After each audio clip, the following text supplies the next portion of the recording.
नमस्कार. श्रीदेवी किचन प्रतिभाच रेसिपीमध्ये खूप खूप स्वागत आहे. आज आपण पाहणार आहोत कुरकुरीत अशी भजी. कांदा भजी तर कुरकुरीत होते, पण त्याहूनही कुरकुरीत अळू भजी. बेसन नाही तर डाळ वाटून अगदी चविष्ट, तोंडाचा स्वाद वाढवेल. कुरकुरीतही आणि शिवाय झटपटसुद्धा अगदी स्वादिष्ट अशी अळूच्या पानांची कुरकुरीत डाळ वाटून भजी बनवायला सुरुवात करूया. कुरकुरीत अशी अळू भजी बनवण्यासाठी इथे मी 2 वाटी एवढी चणा डाळ भिजवायला ठेवली. 1 ते 2 तास आधी. वेळ नसेल तर 1 तास भिजली तरीही चालेल, पण 2 तास भिजू द्या. डाळ चांगली वाटल्या जाते, किंवा 1.5 तास तरी. नसेलच वेळ तर अर्धा पाऊण तास भिजली तरी काही हरकत नाही. दळताना थोडासा वेळ जातो. तर डाळ पहा, नखाने अगदी अलगद तुटते एवढी अशी भिजू दिली. आता यातील पाणी सर्व गाळून घेतलं आणि मिक्सरच्या भांड्यामध्ये डाळ वाटायला घेऊयात. तर हे पहा, झारणीनेच मी ते सर्व पाणी गाळून घेतलं. कमीत कमी पाण्याचा वापर करायचा, अजिबात डाळीत पाणी ठेवायचं नाही. नसेलच वाटलं जात तर पोहे खाण्याचा 1 चमचा एवढंच पाणी घालायचं. जास्त पाणी घालून डाळ वाटायची नाही. त्यानंतर यात एक छोटूसा अद्रकचा तुकडा, 3 ते 4 हिरवी मिरची, कोथिंबीर, अर्धा चमचा जिरे घालून हे मिक्सरला सगळं वाटून घेऊयात. जास्त बारीकही नाही किंवा अगदी जाडसुद्धा नाही, मध्यम असं वाटायचं. तर हे पहा, या पद्धतीने असं हे सर्व मी वाटून घेतलं. आता मिरची, आलं घातलं होतं आपण. लसूण कांदा खात नसाल तर नुसतं त्यांनी आलं कोथिंबीर घालूनही वाटून घेऊ शकता. मी यात लसूणही घातले होते, पण तो व्हिडिओची क्लिप थोडी स्किप झाली, म्हणून. पण यात लसूण, मिरची, आलं, कोथिंबीर आणि जिरे घालून ही डाळ मी वाटून घेतली. त्यानंतर आता इथे मी एक 7-8 एवढी पानं घेतली अळूची, धुवून घेतलीत. देठाचा भाग कट केला. तर अशी लाल देठ असतो ती पानं घ्यायची. ती अजिबात चरचर लागत नाही. आणि कोरालाही हे अशी जी कोर असते तीसुद्धा लाल असते. अशी ज्या पानाचं देठ लाल असतं, चॉकलेटी असतं, त्याची जी साईडच्या ज्या कोर असतात त्यासुद्धा अशा लाल चॉकलेटी असतं. तर अजिबात ते पान घशात खवखवत नाही, चरचर नाही होत. तर या पद्धतीने आता पानं आपण बारीक असं चिरून घेऊयात. एक पान तुम्हाला चिरून दाखवलं मी. तर पटकन आणि बारीक असंही चिरलं जातं. हे पहा, या पद्धतीने. अशा पानांमध्ये जर लिंबाचा रस किंवा चिंचगूळ नाही घातला तरीही चालतो, पण यात काही मिक्सही पानं आहेत 2-3, जे आपण फतफतसाठी बनवतो.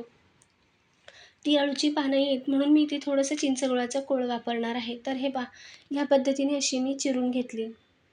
अगदीच बारीकही नाही, मग ती भजीत अशी कुरकुरीत, किंवा असं खाताना आपल्याला अळूचं पान लागत नाही, म्हणून जास्तही बारीक नाही. तर एवढं असं चिरलं पाहिजे, मध्यम.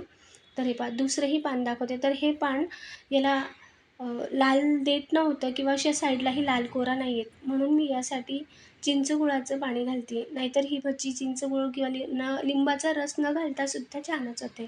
तर हे पहा, सर्व पानं अशी चिरून घेतली या पद्धतीने. पानं धुवून चांगली कोरडी करायची. अजिबात यात पाणी ठेवायचं नाही आणि डाळीसुद्धा नाही. नसेलच डाळ वाटली जात तर तेव्हा 1 चमचा, पोहे खाण्याचा 1 चमचा एवढं पाणी घालू शकता. आता डाळीमध्येच मी चिरलेली अळूची पानं घातली. सोबतच इथे वाटलेल्या डाळीत आणि चिरलेल्या अळूच्या पानांमध्ये 1 ते 1.5 चमचा एवढे तांदूळाचे पीठ, 1 ते 1.5 चमचा एवढे बेसन पीठ, अर्धा चमचा एवढी लाल मिरची पावडर, अगदी चिमूटभर एवढी हळद, चिमूटभर हिंग, त्यानंतर अर्धा ते पाऊण चमचा एवढी धनेपूड आणि अर्धा चमचा एवढा हातावर चोळून घेतलेला ओवा घालूयात. तांदूळाच्या पिठीमुळे अजूनच क्रिस्पी अशी ही अळूची भजी होते. आणि बेसन पीठ 1 ते 1.5 चमचा एवढं थोडंसं बाइंडिंग होण्यासाठी. नाही घातलं तरी काही हरकत नाही. त्यानंतर चवीनुसार मीठ घातलं आणि अगदी अर्धा 1 चमचा एवढं चिंचगुळाचं पाणी घातलं. चिंच मी एक 10-15 मिनटं आधीच भिजवायला ठेवलं होतं. यातच थोडासा गुळाचा खडा घातला होता. चिंच आणि गुळाचं पाणी घालून हे सगळं मिक्स करून घेऊयात.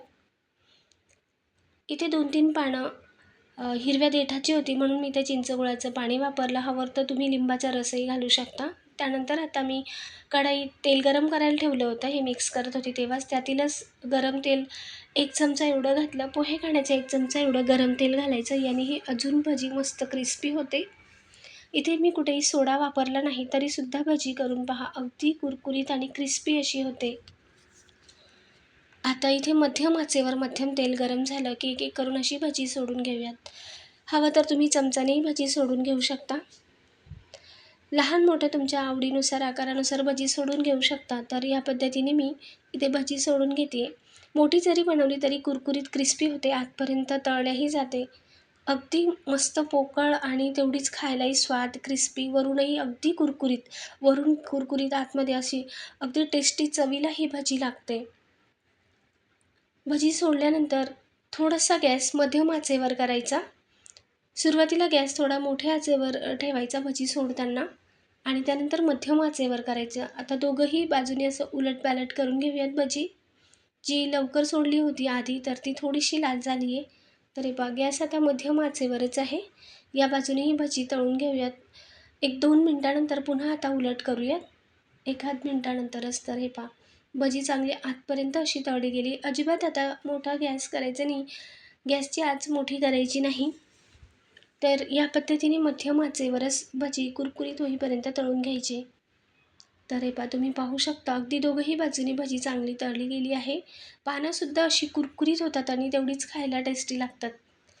अजून मी 1-8 मिनटं चांगलं उलटपालट करून घेतलं म्हणजे सर्व बाजूने एकसारखा रंग येतो भजीला आणि आतपर्यंत मस्त भजी तळल्या जाते. तर हे पहा गरमागरम भजी आपली तळून झाली, काढून घेतली. ह्याच पद्धतीने आता दुसरीही भजी तळून घेऊयात. राहिलेल्या पिठाची ही सर्व भजी या पद्धतीने सोडून घेऊयात. तर तुम्ही पाहू शकता अगदी कुरकुरीत अशी भजी झाली आहे. तर इथे मी 2 वाटी एवढी चणा डाळ घेतलेली. त्यासाठी 1 ते 1.5 चमचा तांदूळाचे पीठ घातले किंवा 2 चमचेही घालू शकता 2 वाटीसाठी आणि 1.5 ते 2 चमचा एवढी चणा डाळीचे पीठ, बेसन पीठ.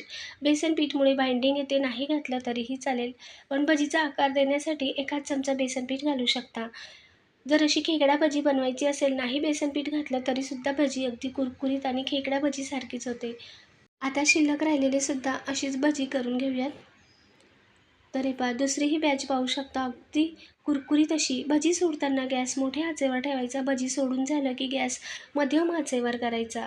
जास्तही तेल कडकडीत होऊ द्यायचं नाही. मध्यम आचेवर, मध्यम तेल गरम झाल्यावर मग भजी सोडायची आणि भजी सोडल्यानंतर उलट बाजू केल्यावर मात्र गॅस मध्यम आचेवर करून मस्त कुरकुरीत होईपर्यंत उलटपालट करून भजी सर्व बाजूने अशी एकसारखी तळून घ्यायची. तर तुम्ही पाहू शकता अगदी झटपट, टेस्टी आणि कुरकुरीत अशी भजी आपली झालेली आहे. तुम्ही कुठल्याही चटणीसोबत नाही खाल्ली तरीसुद्धा ही भजी अशी फार टेस्टी लागते. तर हे पहा हाताने अगदी चुरल्या जाते. कुठलीही भाजी घेतली तरी एवढी कुरकुरीत आहे. आपली बेसनाची भजी अगदी लगदा असतो, गोळा असतो किंवा कांदा भजी ही चुरल्यावर इतकी क्रिस्पी किंवा एकाने कण मोकळा होत नाही, तर याची पानंसुद्धा अशी मोकळी होतात, आतपर्यंत तळली जाते. एवढी कुरकुरीत आणि टेस्टी भजी होते.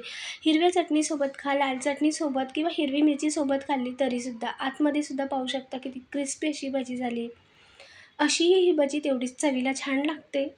आपण पानं वाफवली तीही हळूहळू कुरकुरीत होते, पण हे झटपट आणि पटकन अशी होते. लाईक, शेअर, सबस्क्राईब करा. कमेंटद्वारेही सांगा. नवीन रेसिपीत भेटूया. धन्यवाद.